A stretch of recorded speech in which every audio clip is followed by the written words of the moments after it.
Kemudian lafaz Allah di dalam surat Al-Ikhlas itu kan qul huwallah. Jadi lafaz Allah itu bermaksud lafzul jalalah. Apa maksudnya? Lafaz yang maha tinggi. Lafaz Allah itu sangat ma'rifat. Kalau kita menyebut kalimat Allah, maka kuat tegar kolbu dan seluruh tubuh. Semua alam menjadi hancur bagi yang sudah fana. Kalau dia hanya biasa saya Allah, Allah, Allah, mana ada masih tetap aja nampak dunia nih zikirnya lisannya Allah, tapi masih tetap dunia dalam pikiran hatinya dunia. Allah, Allah, Allah juga mulutnya. Nah, makanya zikir tuh jangan bawa-bawa pikiran.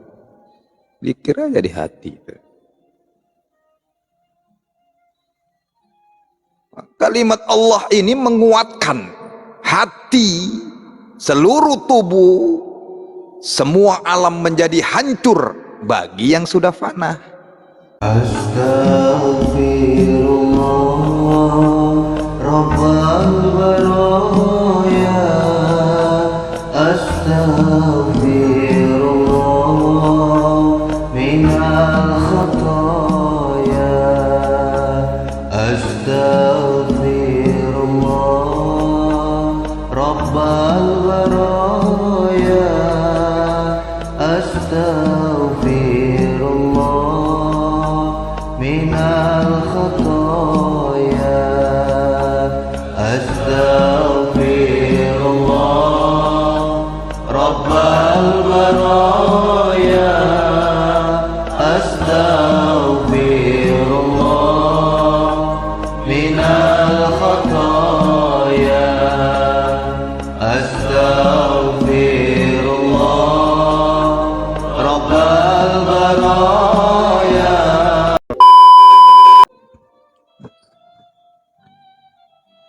Assalamualaikum warahmatullahi wabarakatuh. Alhamdulillahi wa kafah. Wassalatu wassalamu ala sayyidina Muhammadin al-Mustafa wa ala alihi wa ashabihi ahli sidqi wal wafa, amma ba'd.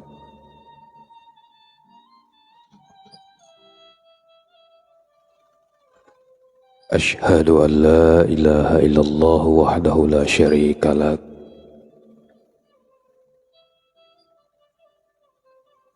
wa ashhadu anna Muhammadan abduhu wa rasuluh. Tauja haitsu syi'ta fa innaka mansur. La haula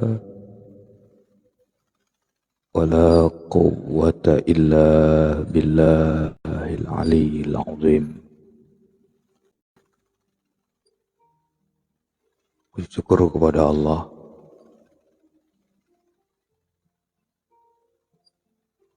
senantiasa kita bersyukur kepada Allah Subhanahu wa ta'ala, berusaha menyandarkan diri kita kepada Allah agar jiwa kita mencapai ketenangan, karena jiwa-jiwa yang tenanglah yang akan dipanggil oleh Allah Subhanahu wa ta'ala. Semoga kiranya Allah ridho dan selalu mencurahkan rahmatnya buat kita semua.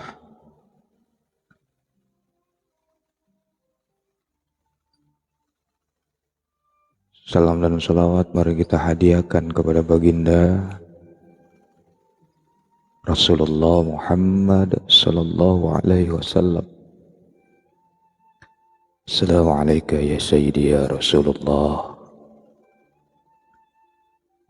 Allahumma ya ahad sallu ala Ahmad ruhullah. Allahumma ya ahad sallu ala Muhammad habiballah. Allahumma ya ahad sallu ala al-mahdi khalifatullah, nurun ala nurin, wa huwa rabbul arshil azim. Kiranya semua kita mendapatkan syafaat dari beliau, diakui sebagai umat beliau, tercatat nama kita dalam catatan beliau, sehingga di akhirat kita mendapatkan syafaat dan terlalu dipayungi, dinaungi oleh syafaat dari Rasulullah sallallahu alaihi wasallam. Amin ya rabbal alamin.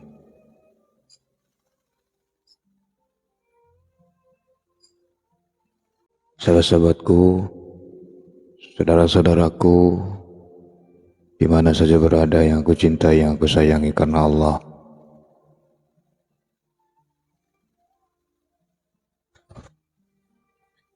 Malam ini kita masuk mencoba untuk mentadaburi rahasia di balik surat Al-Ikhlas.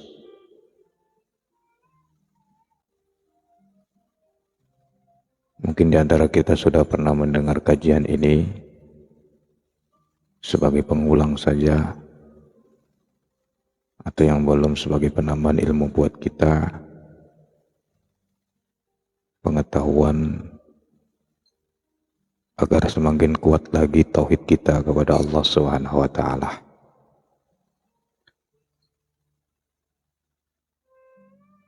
Surat Al-Ikhlas ini diturunkan sebab musababnya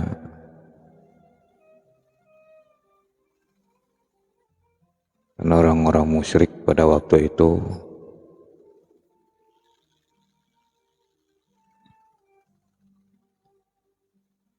telah mengirim utusan, nama utusan yang dikirim untuk mendatangi Rasulullah sallallahu alaihi wasallam, yaitu Amir bin Tufail.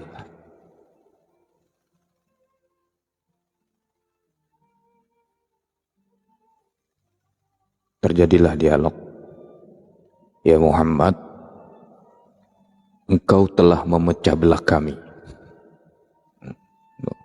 Dari sejak dulu tuh banyak orang yang nuduh-nuduh Rasulullah itu memecah belah, padahal tidak memecah belah. Dari dulu sudah ada, sampai sekarang nih nggak memecah belah, dibilang memecah belah. Nggak pakai sihir, dibilang pakai sihir. Nggak pakai khodam, dibilang pakai khodam. Hah? Dari zaman Rasulullah masih hidup aja pun banyak berani yang menuduh beliau. Begitu beliau wafat, makin ramai lagi. Banyak tuh makanya mengaku-ngaku sebagai nabi. Kalau sekarang ini yang gak heran, banyak yang ngaku-ngaku jadi habaib, ngakuki, ya, pengakuan. Siapa yang ngakuin dia? Ya Muhammad, engkau telah memecah belah kami, engkau telah menghina Tuhan kami, dan engkau telah menyalahi Tuhan ayahmu sendiri. Kalau sekiranya engkau miskin, kami akan memberimu harta, kata si Amir tadi. Kalau engkau gila, kami akan memberimu obat. Dan kalau engkau butuh wanita yang cantik, kata Amir kepada Rasulullah, kami akan sediakan istri untukmu. Lantas apa yang dijawab oleh baginda? Saya bukanlah orang yang miskin. Rasulullah itu kaya, lebih kaya dari Nabi Sulaiman. Kalau beliau tak kaya, tak mungkin tiap tahun beliau kurban berapa? 70 ekor onta VIP. Bahkan maharnya pada waktu menikah dengan Siti Khadijah 100 ekor unta. Mana miskin beliau?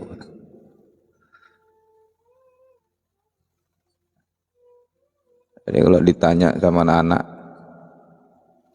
gantengan mana, cantikan mana Nabi Yusuf alaihissalam dengan Nabi Muhammad? Karena udah dicekokin dari cerita guru ngajinya dulu. Nabi Yusuf, padahal Nabi Yusuf itu seperempatnya dari wajah Nabi Muhammad.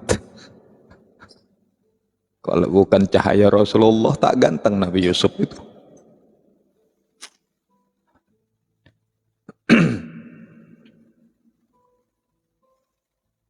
Kaya beliau tampan, gagah, lebih ganteng daripada Nabi Yusuf, lebih kaya dari Nabi Sulaiman.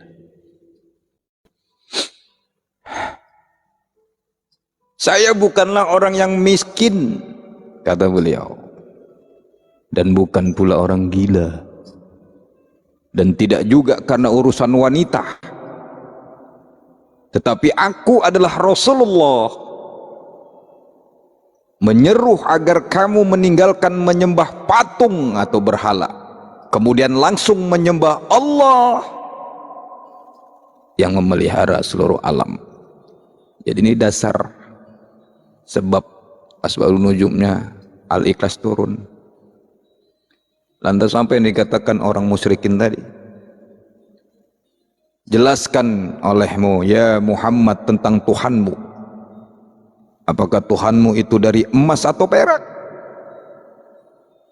Maka dengan dialog ini Allah turunkan surat Al-Ikhlas dengan tujuan untuk memurnikan keesaan Allah Subhanahu wa ta'ala. Bismillahirrahmanirrahim. Qul huwallahu ahad, Allahus samad, lam yalid wa lam yulad wa lam yakul lahu kufuwan ahad. Nah, nanti dari surat Al-Ikhlas inilah ada zikir dari la ilaha illallah. Dari surat Al-Ikhlas inilah ada zikir Allah. Dari surat Al-Ikhlas inilah ada zikir hu. Itu asalnya dari situ. Qul huwallah.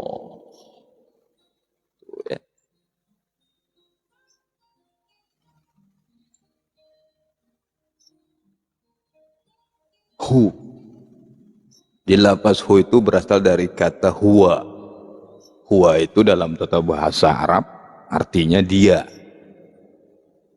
Dia itu artinya kembali kepada zat yang maha, yang harus ada, wajib ada. Tak bisa tak ada Allah itu. Kalau nggak ada Allah, mana ada kita? Siapa yang menciptakan kita ini?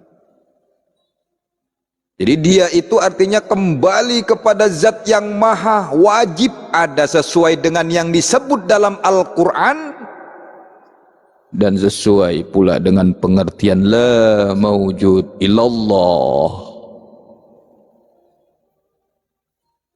Nah, pegang itu. Jadi kalau udah cerita Al-Ikhlas ini harus dipegang, la maujud illallah.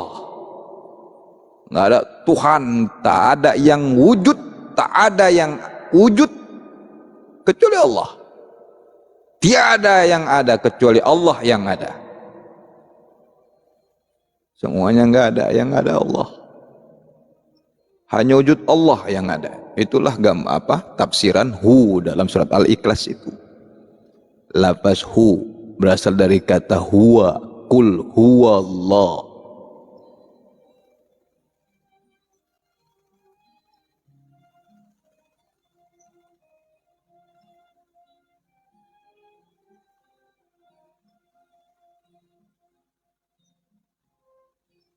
Hu, ya. Kalau dalam tarikat itu ada zikirnya hu, zikir napas.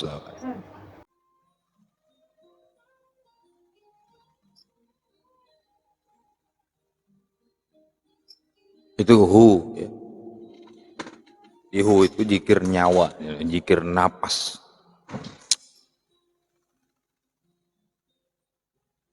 Kemudian lafaz Allah di dalam surat Al-Ikhlas itu kan Qul huwallah. Jadi lafaz Allah itu bermaksud lafzul jalalah. Apa maksudnya? Lafaz yang maha tinggi. Lafaz Allah itu sangat ma'rifat. Kalau kita menyebut kalimat Allah, maka kuat tegar kolbu dan seluruh tubuh. Semua alam menjadi hancur bagi yang sudah fana. Kalau dia hanya biasa saya Allah, Allah, Allah, mana ada masih tetap aja nampak dunia nih zikirnya lisannya Allah, tapi masih tetap dulu ya dalam pikiran hatinya dunia. Allah, Allah, Allah juga mulutnya. Jadi makanya zikir tuh jangan bawa-bawa pikiran, zikir aja di hati. Kalimat Allah ini menguatkan hati, seluruh tubuh, semua alam menjadi hancur bagi yang sudah fana. Kenapa bisa hancur? Karena dalam menyebut Allah menjadi nyata asma Allah itu, izmah Allah itu bagi yang sudah fana dalam ilmu ketasawufan. Kalau enggak fana ya mana bisa ngelihat dunia ini, alam ini hancur. Masih nampak aja kan. Apalagi udah niatnya zikir Allah mau nengok jin. Manggil khodam. Sampai situ aja dah. Nggak naik-naik. Pula zikir untuk yang lain. Zikir itu untuk tujuan kepada Allah. Kemudian lafaz ahad. Qul hu wallahu ahad. Nah, ini harus penyadaran di sini. Harus kita sadar.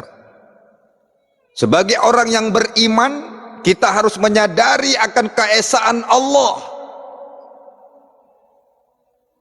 Itulah yang merupakan ciri khas yang membedakan antara agama Islam dengan agama-agama lain. Ajaran tauhidnya mutlak. Mutlak. Inilah agama Islam. Ahad. Nggak ada dua, nggak ada tiga. Ahad mutlak.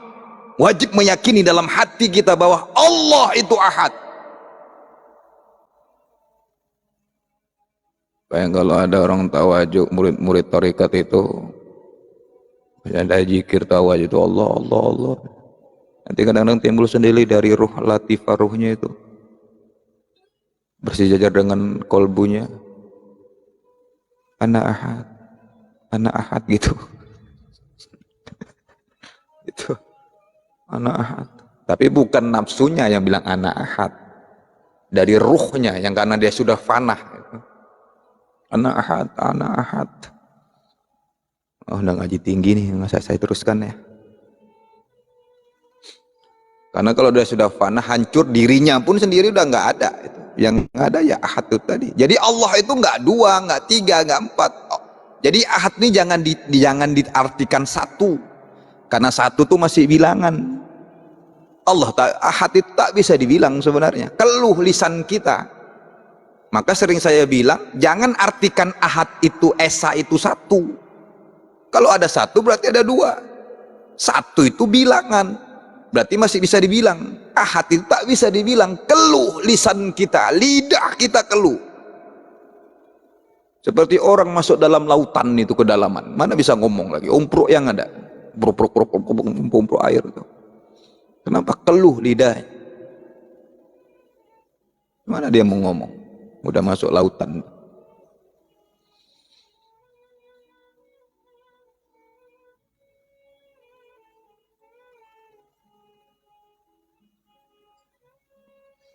Maka jangan dipikir kalau ada orang yang masuk ke dalam lautan jumpa makhluk-makhluk di laut, makhluk Allah yang lain di laut itu. Tak bunian, tak jin gitu kan. Tak orang halus sukmah yang hilang. Jangan disangka itu pakai mulut. Udah pakai mulut. Banyak nonton, bilang pakai mulut, banyak nonton sinetron itu. Banyak nonton sinetron.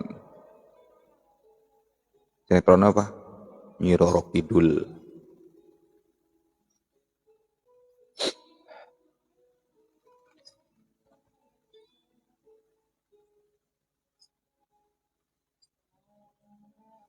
Jadi kita sebagai orang yang beriman harus sadar keesaan Allah. Allah itu esa, nggak ada lain. Jangan coba-coba mensyirikan yang ahad itu. Kalau syirik dia bersyahadat, tapi masih nyembah pohon, gitu kan? Masih percaya ngomongan peramal. Gitu. Nah itu udah syirik. Itu syirik yang nampak. Syirik yang halus apa? Ketika kita zikir, sholat, tapi hati kita masih membawa dendam. Tidak ada Allah dalam kalbunya, berarti dia sudah melakukan kesyirikan. Tidak ada Allah dalam kalbunya, yang ada kebencian.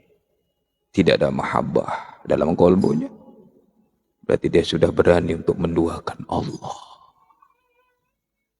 Tidak ada tempat hatinya untuk Allah itu. Mana?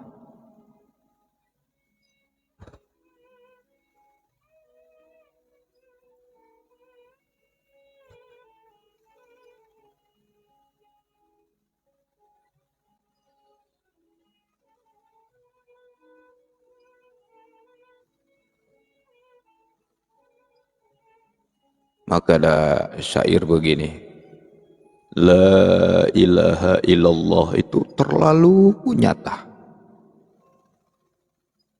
Tauhid makrifat semata-mata. Memandang yang gaib semuanya rata. Panakan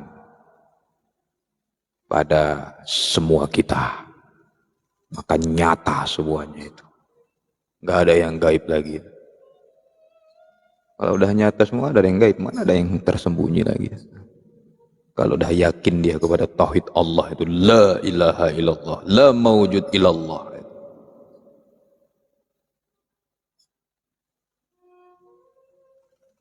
Maka dasar hukumnya itu tadi, kenapa surat Al-Ikhlas itu turun.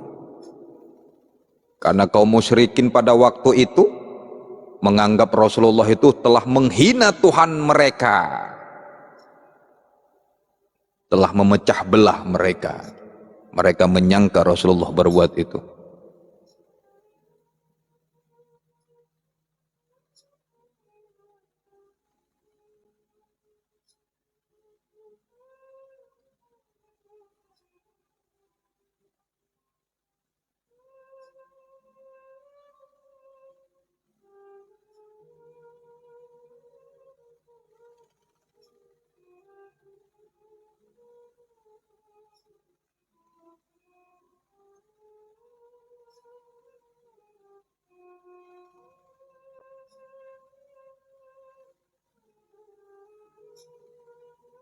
Sahabat-sahabatku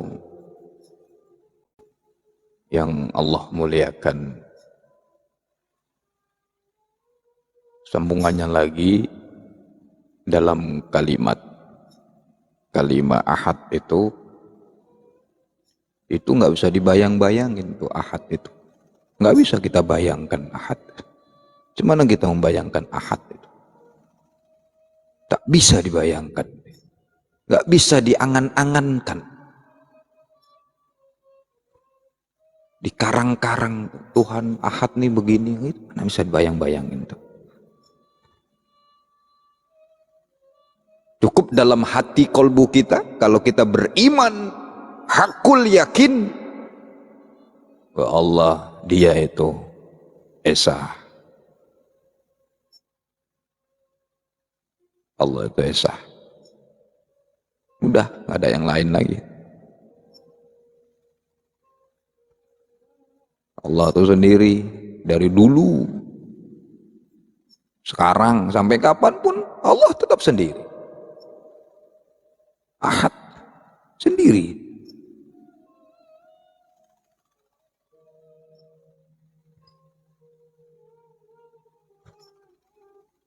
Jadi ahad itu jangan dibayang-bayangin.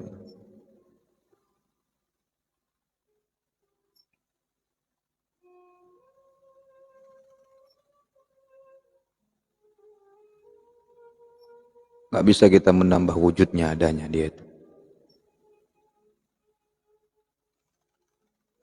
Tuhan ini, Tuhan anu, nggak ada. Itulah makna kul huwallahu ahad. Jadi ahad itu tidak bisa dibayangkan. Jangan coba-coba membayangkan ahad itu.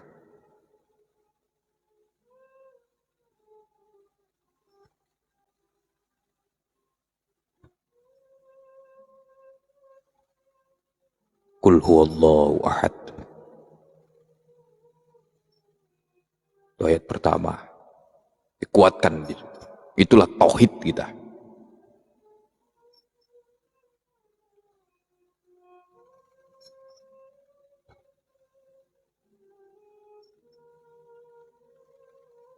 Jangan coba-coba berpindah dari kul huwallahu ahad. Baik, Allahus Samad.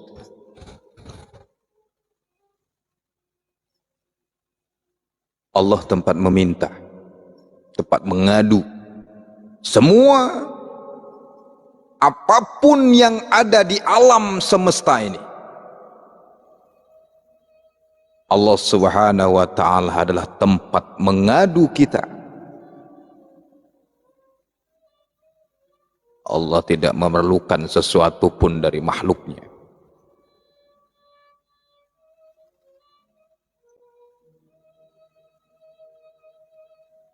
Apapun yang diciptakannya membutuhkannya.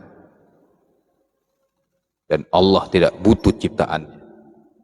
Tidak membutuhkan ciptaannya, tapi ciptaanlah yang membutuhkan Allah.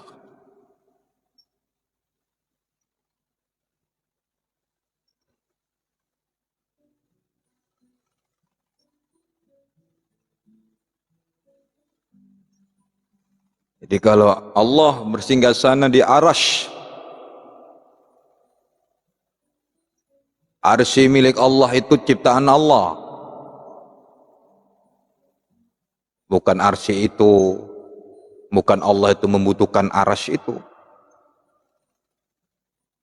Araslah yang bergantung, berharap, meminta. Semuanya kita nih yang membutuhkan Allah. Hanya kepada Allah tempat tergantung, bergantung kita, dan kita membutuhkan Allah.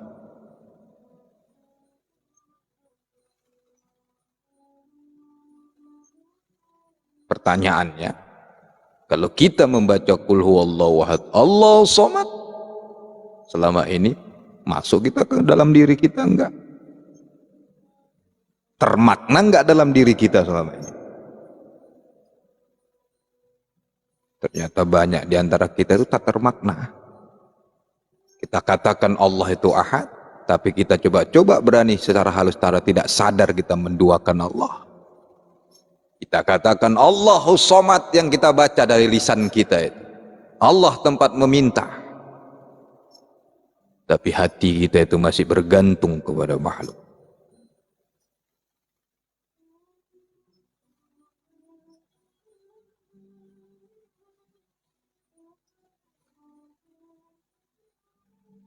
Semua ini karena Allahus Samad. Disebabkan karena Allah As-Samad. Diri kita ini, rambut yang tumbuh di kepala kita, penyakit yang bisa sembuh itu karena nur Allah As-Samad.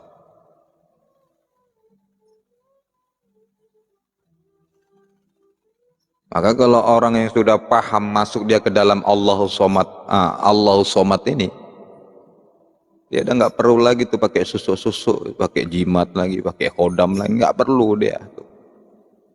Yang pakai khodam tuh nggak paham dia di Allahus Samad itu, kayak jimat gitu, kayak susuk, nggak percaya dia sama Allah. Gitu. Kemaknai masuk kepada Allahus Samad itu. Nggak butuh dia tuh dengan jimat itu.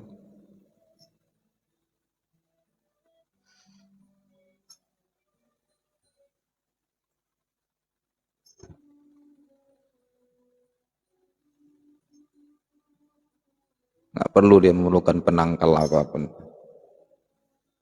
Dia masuk saja kepada Allah Somad itu sebagai zikirnya, terazam dalam dirinya. Dan dia masuk kepada termakna dalam Allah Somad. Insya Allah aman. Allah Somad. Ada orang yang marah-marah, banyak Allah Somad. Allah Somad gitu. Kalau istri kalian marah misalnya, merepet aja, bilang di depan muncungnya itu, Allah Somad, mah Allah Somad gitu. Nggak jadi marah. Coba nggak percaya, amalin. Kalau suami kalian marah-marah aja, bang Allah Somad gitu. Nggak jadi marah itu. Dites. Tapi jangan bilang siapa-siapa ya. Itu kalian aja yang tahu ini. Itu amalannya itu.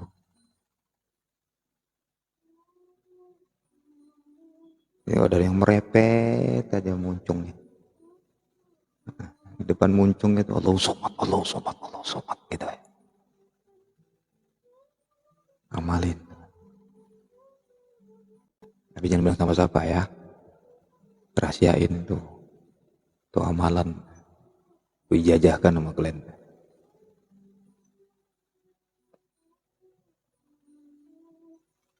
Allahu Somad, Allah Subhanahu wa Ta'ala adalah tempatku bergantung, tempatku curhat, tempatku berharap, berlindung. Ahad itu pada zatnya, maka kalau Somad itu pada makhluk untuk makhluknya.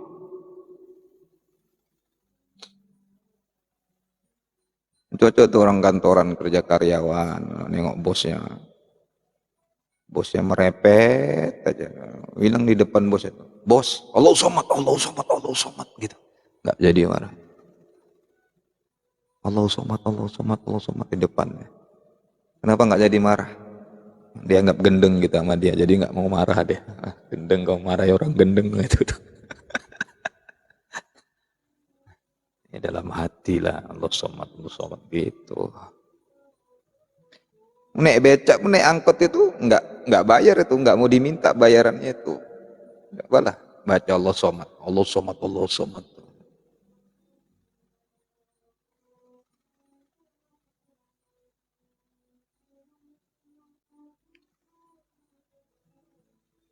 Udah bu, nggak usah bayar, gratis kita.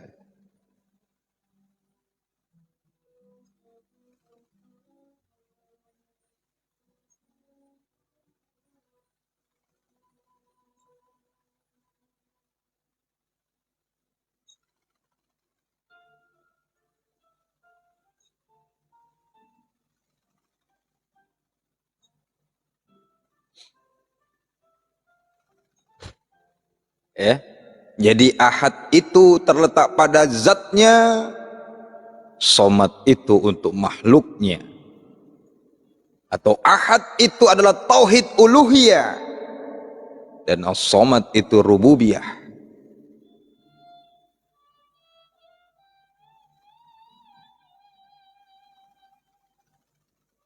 Kul huwallahu ahad, itulah tauhid ahadiyah. Tahu kalian tauhid ahadiyah itu apa? Udah pernah dijelasin belum? Tauhid ahadiyah itu mengesahkan, Allah itu mengesahkan dirinya sendiri, mengaku dirinya sendiri bahwa esa, la ilaha illa ana, kan gitu kan, la ilaha illa ana, nggak ada Tuhan selain aku.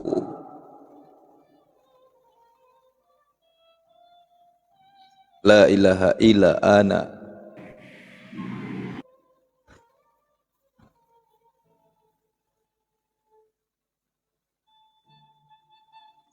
Jadi kul huwallahu ahad itu adalah tauhid ahadiyah, artinya Allah Subhanahu wa taala mengesahkan dirinya sendiri.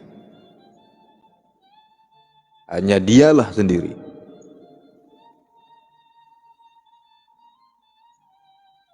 Kalau Allah Somad itu Allah mengesahkan dirinya melalui makhluknya.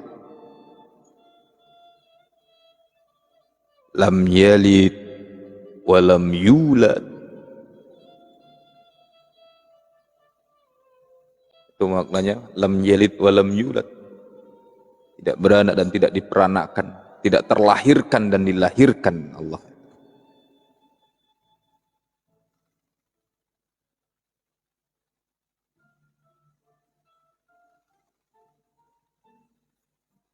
Enggak ada sebab. Dari sebabnya Allah itu apa? Dari mana? Tidak terlahirkan dan tidak dilahirkan. Tidak beranak dan tidak diperanakkan. Tidak ada sebab Allah itu ada.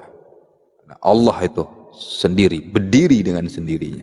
Ada dengan sendirinya.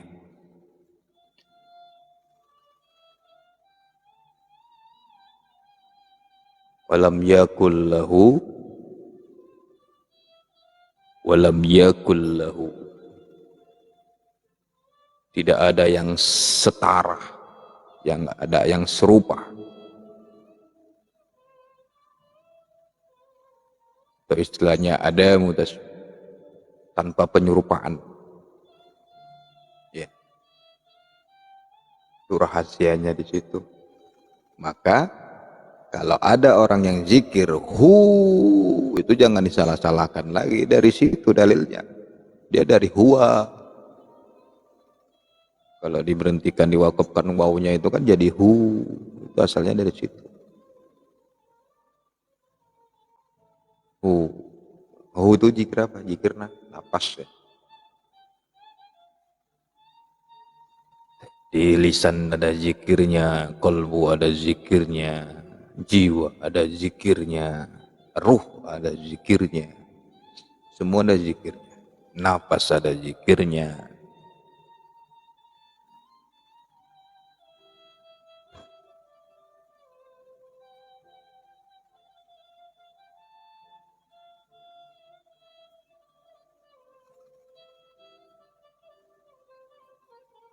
Jadi kalau lebih dalam lagi, ahad itu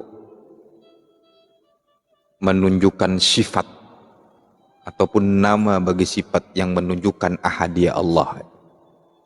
Ahadiyah zat. Ahadiyah zat itu ya zat, semata-mata zat. Nggak bisa dibayangkan. Nggak bisa disebut-sebut sebenarnya. Nggak bisa dibayangkan. Keluh lisan kita kalau udah masuk kepada ahad itu. Makanya ada alam bagi alam, ada alam ahad. Kalau dalam ahad itu keluh lidahnya. Kalau bagi orang-orang yang berzikir mengikuti aturan-aturan dalam thariqah, dia mempelajari menuju perjalanan Allah. Kalau udah masuk ke alam ahad itu keluh lidah. Mana lagi dia mau udah masuk di situ?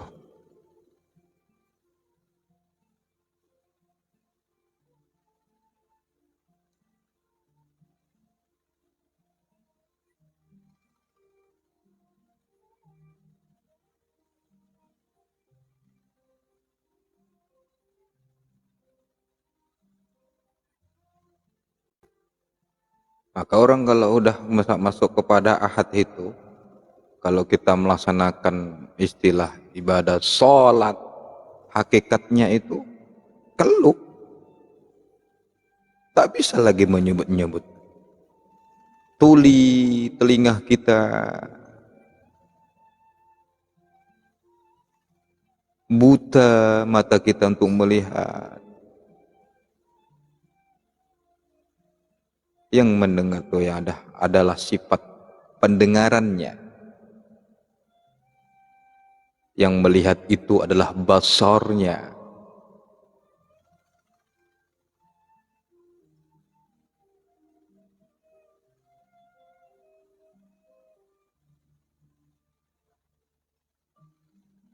Maka terus kita dalami itu, sempurnakan terus zikir kita. Jangan tanggung-tanggung kalau udah nyemplung. Zikir Allah, Allah, Allah, Allah, Allah, Allah, dalam kolbu kita terus diisi itu. Allah, Allah, Allah, Allah, Allah, Allah, Allah, Allah, Allah. Terus cuci darah kita, wudhu'i hati kita itu.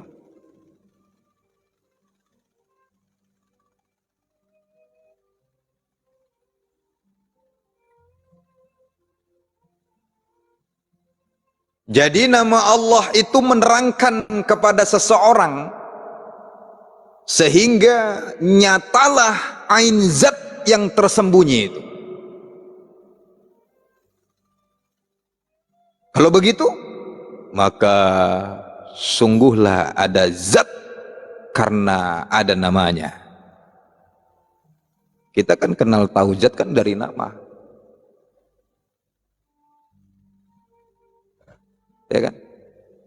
Allah, berarti Allah ini ada yang punya nama Allah ini, gitu dia. Maka sebut Allah, Allah, Allah. Ibaratnya begini nih, sebenarnya nggak bisa diumpamakan, tapi untuk mendekatin paham. Kita suatu saat kepingin bakso, emang tukang bakso itu, bang, bakso, gitu kan, atau sate, atau duren, gitu misalnya. Kan kita nggak mungkin bakso. Tukang bakso ada di depan kita, masa kita panggil lagi? Kira-kira marah nggak tukang bakso itu kalau dia udah kita panggil, dia udah di depan kita, tapi kita masih bakso. Kira-kira marah nggak dia itu? Marah, dikampleng, disiram pakai kuah bakso baru tahu.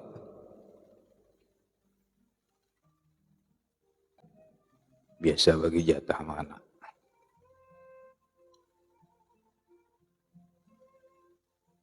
Mana saya tadi?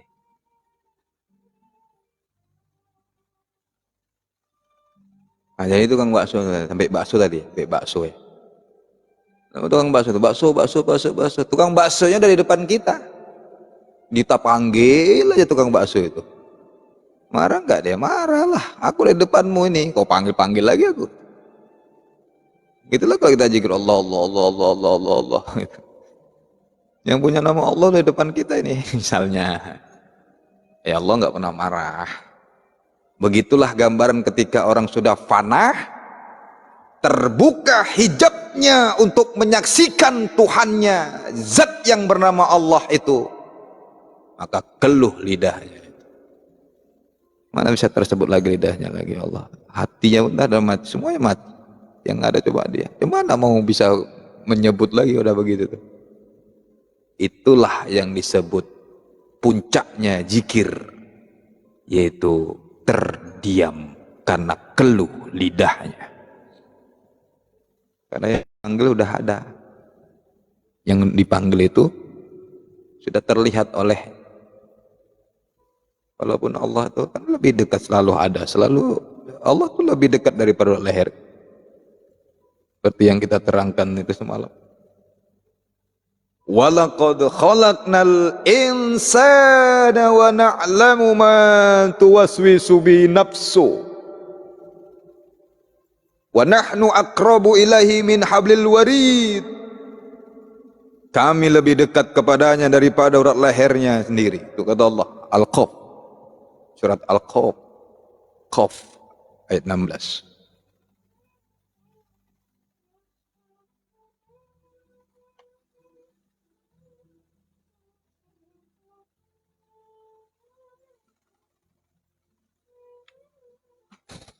Maka jangan ragu-ragu lagi dalam bertauhid kepada Allah. Apalagi kita sudah, teman-teman yang sudah menerima talqin, manfaatkan itu supaya lebih kuat lagi tauhid kita, mengesahkan Allah Subhanahu wa taala sebagai modal. Talqin itu modal. Modal apa? Ya modal kita untuk bisa pulang, untuk menuju mengenal Allah, kembali kepada asal kita. Itu modal.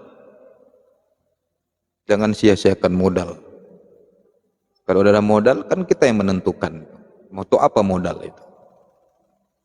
Mau disia-siakan, ditengoknya aja sampai beranak, misalnya. Itu istilah saja ya.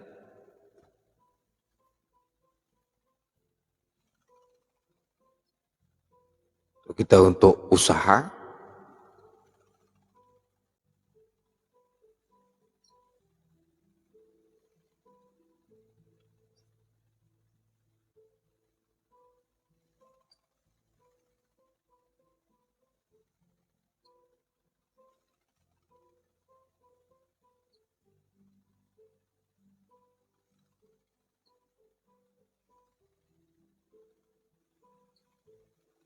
maka Dalam zikir itu ikhlas. Nah, makanya namanya surat Al-Ikhlas. Coba ikhlas itu. Namanya surat Al-Ikhlas. Jadi ayat yang dibaca itu ada bunyi ikhlas enggak di situ? Artinya ikhlas itu tidak terlihat. Maka maksudnya apa? Dalam bertauhid kepada Allah, ikhlas. Orang yang ikhlas itu akan bersungguh-sungguh, dialah yang sampai kepada Allah. Zikir ikhlas, tawaju, riadoh ikhlas, belajar ikhlas, memberi ikhlas, ibadah ikhlas. Maka ikhlas itu nggak ada kalimat, tak bisa dibayangkan ikhlas itu. Itulah ahad itu tadi. Maka orang yang bertauhid benar-benar sungguh-sungguh itu ikhlas yang tidak terucap, tidak ada kalimat, itulah ikhlas. Semuanya Allah ditunjukkan kepada Allah, tujuannya hanya Allah. Orang yang tujuannya hanya kepada Allah, itulah ikhlas. Gak ngarap pahala lagi, gak ngarap-ngarap pengen masuk surga lagi, bukan karena takut lagi, tapi betul-betul dia tujuannya hanya pada Allah. Namanya surat Al-Ikhlas, tapi 3 ayat itu nggak ada kan bunyi ikhlas di situ. Artinya ikhlas itu tidak berhuruf. Itulah orang yang bertauhid dengan sungguh-sungguh. Maka sering saya katakan, kalau mau belajar tauhid murni itu sama ajajil. Kenapa? Ajajil itu nggak mau menyembah kecuali hanya kepada Allah. Nggak mau dia nyembah yang lain itu, makin tak mau nyembah kepada Adam. Patuh sama Allah itu. Oh patuh ya kan. Suruh zikir 16.000 tahun, zikir tiap langit. Suruh sujud di surga, tiap surga 5.000 tahun sujud beliau, sampai diangkat derajat beliau itu menjadi malaikat sebagai bendaharawan surga lagi. Itu patuh karena patuh. Kalau nggak patuh nggak akan diangkat Allah derajatnya. Maka ingat, orang menggambarkan kepada kita, hati-hati ketika naik guru, seorang guru itu menaikkan derajat kita, menaikkan gelar kita, menugaskan kepada kita, semuanya adalah ujian hati kita. Maka semalam saya kutip itu kan, saya kirim ke apa namanya, di grup kan, mau dicaci, mau dimaki, semuanya itu hal yang merusak. Kok begitu? Ketika kita dipuji, tapi hati kita bangga, dan kita nggak kembalikan pujian itu hanya kepada Allah, itulah merusak hati. Ketika kita dicaci, dimaki, dihina, digibain, dijelek-jelekan, tergores hati kita, rusaklah hati kita itu. Jadi cacian, pujian sama-sama merusak. Kalau kita nggak kembalikan dan kita tidak memandang itu semuanya Allah, baik dan buruknya datang dari Allah, tapi jangan salah memaknai. Selama manusia itu masih melakukan keburukan, berarti dia belum mengenal Tuhannya, Allah yang maha baik.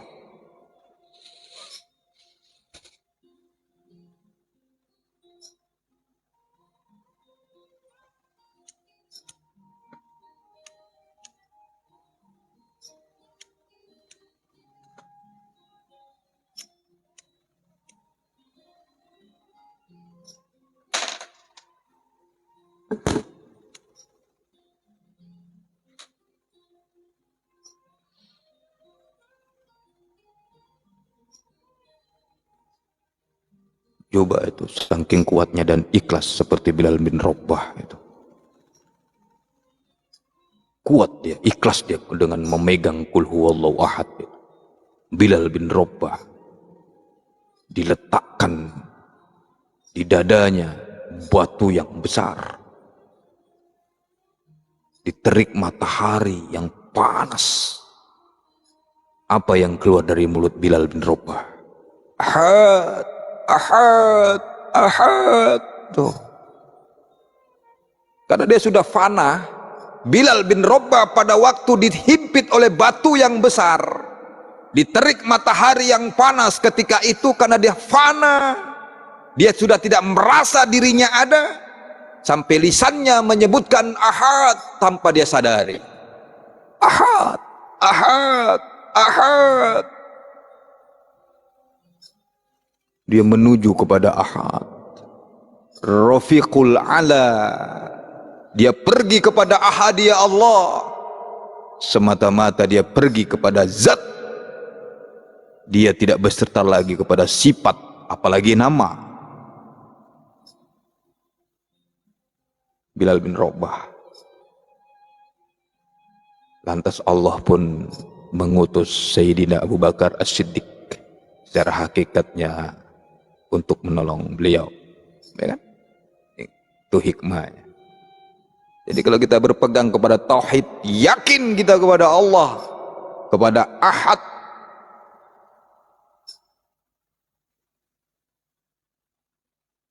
pasti kita akan ditolong Allah. Pasti. Gak mungkin kita nggak ditolong Allah.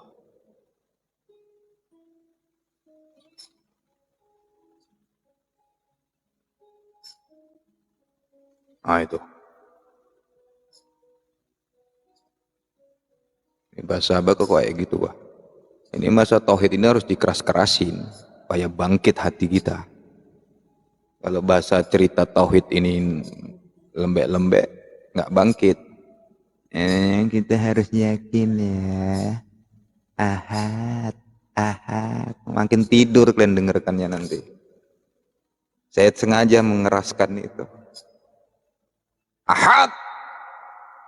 Supaya bangkit hati ruh itu. Jangan tidur aja, jangan banyak. Dengarkan ceramah tidur. Ini penting ini untuk menguatkan. Mendengarkan, diamalkan, syukur, nggak diamalkan, yang penting aku sudah memberikan amanah, sudah meneruskan amanah ini. Insyaallah kita menjadi manusia yang kuat dan beryakinkan, berpegang terus kepada Allah Subhanahu wa taala. Ya. Baik, sahabat-sahabatku yang aku cintai, yang aku sayangi karena Allah. Kita harus bisa mengukur diri kita. Jangan ngomong sembarangan kalau belum sampai. Jangan ngomong sembarangan kalau belum putus ilmunya. Kenapa? Karena kebanyakan kita ini hanya ngomong saja bisanya. Mari kita ukur diri kita. Kalau kita sudah mampu kita mengatakan semuanya Allah, ini Allah, Allah, semuanya Allah. Baru kita berarti sudah menerima apapun yang ditakdirkan oleh Allah Subhanahu wa taala.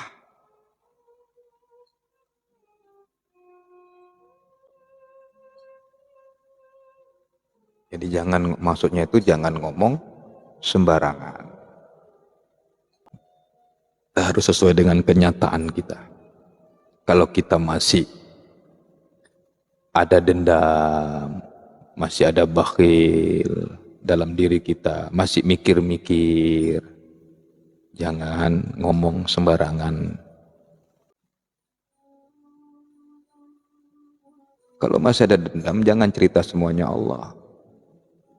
Kenapa? Kalau kita sudah mengatakan semuanya Allah, ini Allah, apapun Allah, wajib bagi dirinya harus berkasih sayang.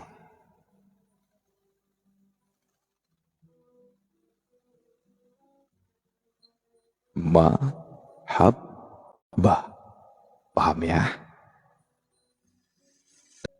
Jadi dalam kesempatan ini khususnya untuk diri saya pribadi, dengan sebagai penutup ini, semoga kita semua dirahmatin Allah.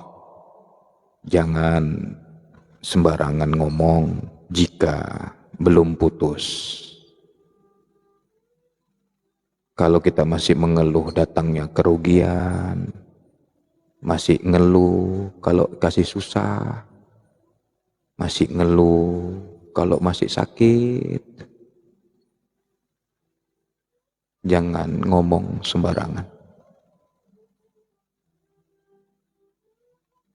Kita harus ngomong sebagaimana hati kita dan mengukur diri kita sendiri. Ya, mohon maaf kalau kalimat-kalimat kalam-kalam yang keluar pada malam hari ini menyinggung perasaan sahabat-sahabatku semuanya, tapi itu semata-mata menegaskan